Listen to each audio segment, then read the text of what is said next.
Assalamualaikum warahmatullahi wabarakatuh. Hai guys, perkenalkan nama saya Sri Wayuneka Putri Haka Daud dari kelas B program studi D3 Analisis Kesehatan Universitas Bina Mandiri Gorontalo. Baik, saya di sini ingin menjelaskan materi tentang biomolekuler yang dimulai dari materi sel. Apa itu sel? Sel adalah satuan unit terkecil makhluk hidup yang merupakan dasar penyusun bagian-bagian tubuh. Teori mengenai sel terbagi atas 3. Yang pertama yaitu semua makhluk hidup tersusun dari satu sel atau lebih. Yang kedua, sel adalah unit dasar dan struktur fungsi pada makhluk hidup. Yang ketiga, sel-sel lainnya berasal dari pengadaan atau replikasi sel yang telah ada sebelumnya. Sel dibedakan menjadi 2 tipe, yaitu eukariotik dan prokariotik. Eukariotik merupakan sel yang memiliki inti sel atau yang disebut dengan nukleus. Sementara prokariotik dikenal sebagai sel yang tidak memiliki nukleus.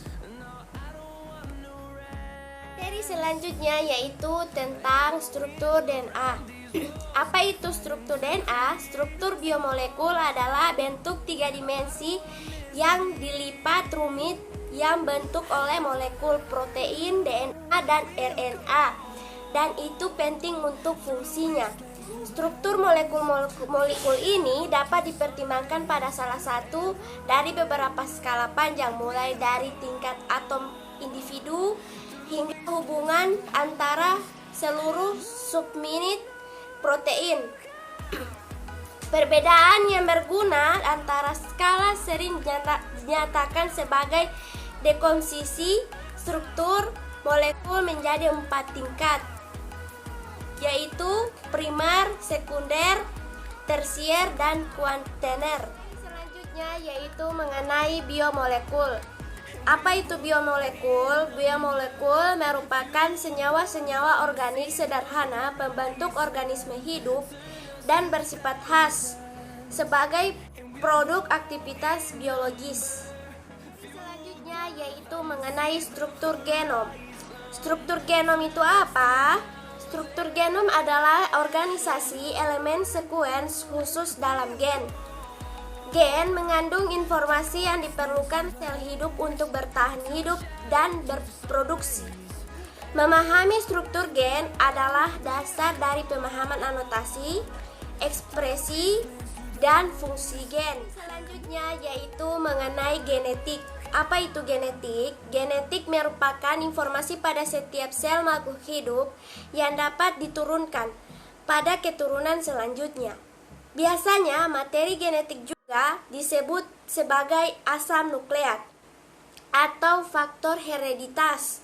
Pada makhluk hidup, materi genetik yang terdiri dari kromosom, gen, DNA, dan RNA akan diturunkan melalui proses reproduksinya, yaitu mengenai ekspresi gen. Apa itu ekspresi gen? Ekspresi gen adalah rangkaian proses penggunaan informasi dari suatu gen untuk sintesis produk gen fungsional. Produk-produk tersebut dapat berupa protein, juga gen penyandi non-protein seperti transfer RNA atau disebut dengan tRNA atau gen RNA, inti kecil sRNA, yang mana keduanya merupakan produk RNA fungsional. Materi yang terakhir di mata kuliah biomolekuler ini adalah replikasi, transkripsi, dan translasi. Apa itu replikasi? Apa itu transkripsi? Dan translasi itu apa? Replikasi atau duplikasi disebut dengan juga sintetis DNA, artinya satu untai.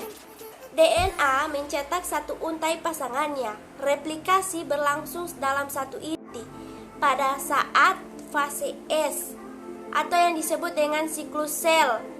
Replikasi DNA biasanya terjadi secara semi-konservatif. Terima kasih. Wassalamualaikum warahmatullahi wabarakatuh.